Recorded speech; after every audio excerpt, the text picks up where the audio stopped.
Guys welcome back to my YouTube channel.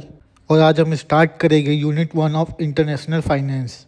अगर आप इस चैनल पे पहली बार आए तो प्लीज़ इस चैनल को सब्सक्राइब कर दो एंड वीडियो को लाइक कर दो। हमारे टॉपिक का नाम है introduction to international finance. International finance का मतलब है दो या उससे ज़्यादा कंट्रीज के बीच में पैसों से रिलेटेड ट्रांजैक्शन की स्टडी। इंटरनेशनल फाइनेंस में currency exchange, import export, foreign investment, international banking, international financial market, ये सब आते हैं। International finance is the study of financial activities and money transaction between different countries. Her country के पास सब कुछ नहीं होता, जैसे कि इंडिया ऑयल इंपोर्ट करता है, जापान आयरन ओर इंपोर्ट करता है, अमेरिका सॉफ्टवेयर एक्सपोर्ट करता है। इस वजह से कंट्रीज एक दूसरे पे डिपेंड करती है।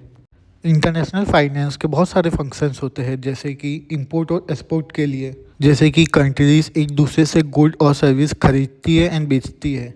एग्जाम्पल, इंडिया रशिया से क्रूड ऑयल खरीदता है।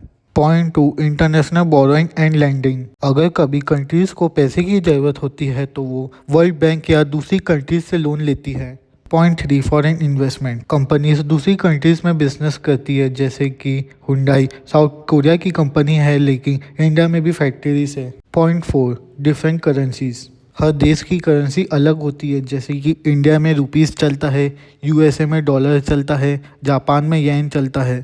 इंटरनेशनल फाइनेंस करेंसी एक्सचेंज को मैनेज करता है। Point 5, exchange rate. डॉलर का प्राइस बढ़ता या गिरता रहता है, ये इंपोर्ट एक्सपोर्ट को अफेक्ट करता है। एग्जाम्पल के लिए, अगर डॉलर 80 से 90 हो जाए, इंपोर्टेड प्रोडक्ट महंगे हो जाएंगे।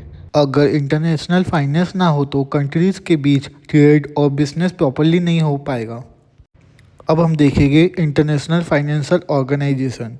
ये ऑर्गेनाइजेशन दुनिया की इकोनॉमी को स्टेबल रखने में हेल्प करती है। सबसे पहला आता है वर्ल्ड बैंक। इसका काम है डेवलपिंग कंट्रीज को लॉन्ग टर्म लोन देना। ये रोड, स्कूल्स एंड हॉस्पिटल बनाने में हेल्प करता है। ये ऑर्गेनाइजेशन पॉवर्टी कम करने में हेल्प करती है, मतलब गरीबी कम करने में हेल्प करती है। वर्ल्ड बैंक डेवलपमेंट लोन देती है। सेकेंड आता है IMF, इंटरनेशनल मॉनेटरी फंड। इसका काम है जब किसी कंट्री के पास फॉरेन करेंसी की कमी हो जाए या फिर बैलेंस ऑफ पेमेंट BOP कम हो, जब IMF हेल्प करता है। IMF एक फाइनेंशियल इमरजेंसी हेल्पर की तरह हेल्प करता है।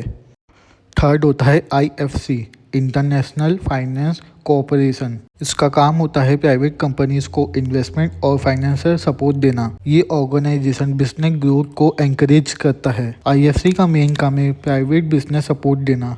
फोर्थ होता है NBER, national bureau of economic research. इसका काम इसके नाम में ही है, इकोनॉमिक रिसर्च। ये इकोनॉमिक रिसर्च करता है, ये रिपोर्ट्स एंड एनालिसिस बनाता है। अब हम देखेंगे बेनिफिट्स ऑफ इंटरनेशनल फाइनेंस। सबसे पहला आता है डाइवर्सिफिकेशन ऑफ इन्वेस्टमेंट।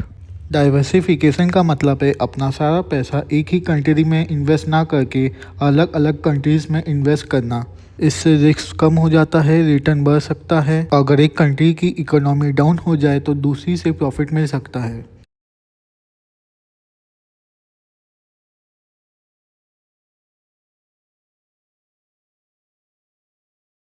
पॉइंट 2 होता है एक्सेस टू कैपिटल। इसका मतलब है कंपनीज और गवर्नमेंट फॉरेन करेंसीज से भी पैसा रेज कर सकती है। इससे फंड इजीली मिलता है, बिजनेस एक्सपांड होता है, फॉरेन इन्वेस्टमेंट बढ़ता है एंड इंफ्रास्ट्रक्चर डेवलप होता है। एग्जाम्पल के लिए टाटा मोटर ने जैगवार लैंड रोवर खरीदने के लिए इंटरनेशनल मार्केट से फंड रेज किया। एक्सेस टू कैपिटल मतलब इजी फंड। थर्ड पॉइंट होता है economic growth.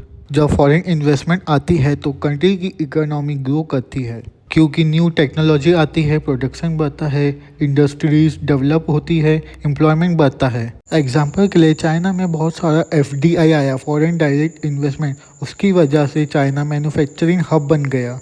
FDI foreign direct investment से ग्रोथ होती है और नई जॉब क्रिएट होती है। Point 4, exchange rate stabilization.